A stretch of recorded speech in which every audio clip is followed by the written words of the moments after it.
You ever had it where you're in the middle of a very busy street and somebody is violently hacked to pieces in front of you, yet nobody seems to notice? Oh wait, let me clarify, I'm talking about a dream here. Anyway, that's how I feel about sleep itself. If you've seen my previous rants, you might be confused. Your previous rants have been really awesome and I love you loads, but they've always been about idiots and annoying things. But sleep is something that you do and seem happy to do. What has cute, fluffy, innocent sleep ever done to you? I'll tell you what it's done. It's consumed 1/3 of our entire lives, yet nobody has a decent idea about why we do it. Why doesn't anybody care? Aren't you all concerned that you've already devoted so many years of your life doing it, and for no particular reason? 1/3!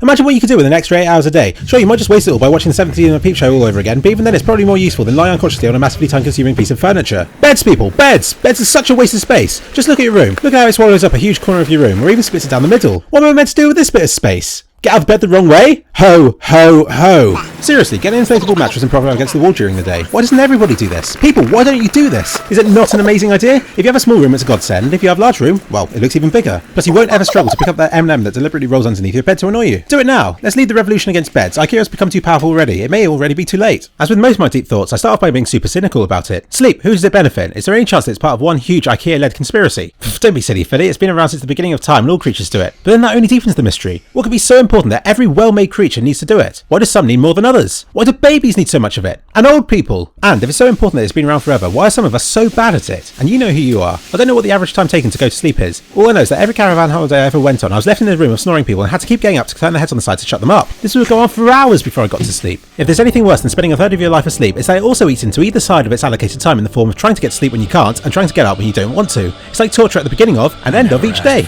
And what's even worse again is that people who can sleep well don't understand. As a child, I was forced to bed early, and yet somehow it's my fault when I was tired the next day. No, Mum, putting me to bed even earlier won't help. Please stop doing this. I fed bedtimes with a passion. What can you do if you're stuck in a darkened room for hours on end with nothing to do? Well, allow me to tell you. You can make up a story in your head every day for 10 years. It's amazing how easy it is to reach into those story archives and to use them in everyday situations. It's also a great opportunity to rehearse potential job interview questions or even everyday conversations you might end up being forced into by other people. You could try counting. I came up with a nice system to count to 500 using my hands, my record being something like 36,000 in one night before I lost interest. Sadly, you don't unlock an achievement or anything for doing it. I guess that God didn't expect people to be sad enough to do that. Needless to say, now I can choose my own bedtimes. I've become nocturnal. Thanks to almost constant employment since I left school, it's remained kind of under control, though I did have a lovely month off last September when I was able to do all sorts of things and long to be able to do them all again. Not only was I sleeping well by going to sleep when I was tired, but I was actually awake the rest of the time. None of this tired business. Yes, I have it all planned out already. Oh, how I laughed at that Die Another Day's villains machine that lets him only require 1 hour of sleep a night. However, time has progressed and I now think that he's a super cool guy. Oh, and that his sleep machine would also be brilliant. My aim isn't quite so extravagant, but polyphasic sleep is something I'd really like to try at some point, whereby instead of sleeping once a day, you slowly level up until you're having an hour of sleep every 6 hours. An extra 4 hours a day! It's just a downright pain if you have work, driving, or an extended edition of Lord of the Rings to watch in one sitting. Another method of skiving off sleep is to starve yourself for 16 hours, then your body thinks it's morning when you start to eat again. So in theory, why not do that over and over again? Sounds healthy? I used to think that somehow I could resist sleep, and that the only reason that it took me by surprise was because I was in bed for so many hours before it happened. Obviously that's naive. Here are 2 examples.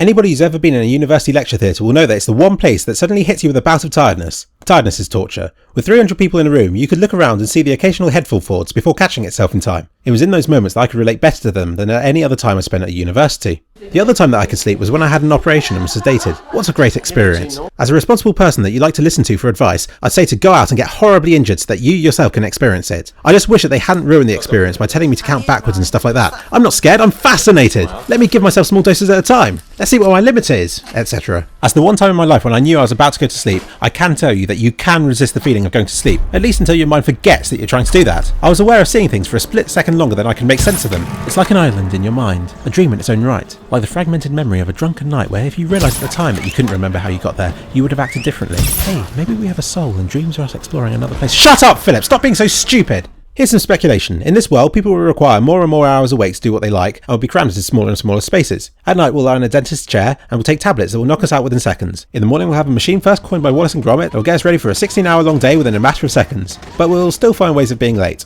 I like the idea of solving the secret of sleep with a simple solution. An answer that explains it well enough that I can sleep easy at night knowing that it's for a good cause. I'm sure that most of you here have been tempted to post your answer to this topic. Oh, but it helps you to sort out your memories. What, so I need to spend 1/3 of my life defragmenting my brain? I used to do that with my PC all the time and now it rattles like a ball bearing. It gives your brain time to rest. Shut up! It remains almost as active as when you're awake. If it did rest completely, you die. It protects us from predators by keeping us still and quiet during the night. Yes, that's why lions sleep more than most animals. Because it's an addiction and tiredness is the withdrawal symptom. I like your thinking, you might actually be onto something. Because I like dreams. Oh, you just had to do it, didn't you? You had to mention dreams. I'm saving that for another rant. Or maybe 2. It's a huge subject. So in conclusion, I think that sleeping can make you look at peace, but at the moment there are just too many contradicting theories as to why we do it. Which I think is just rubbish. And cut.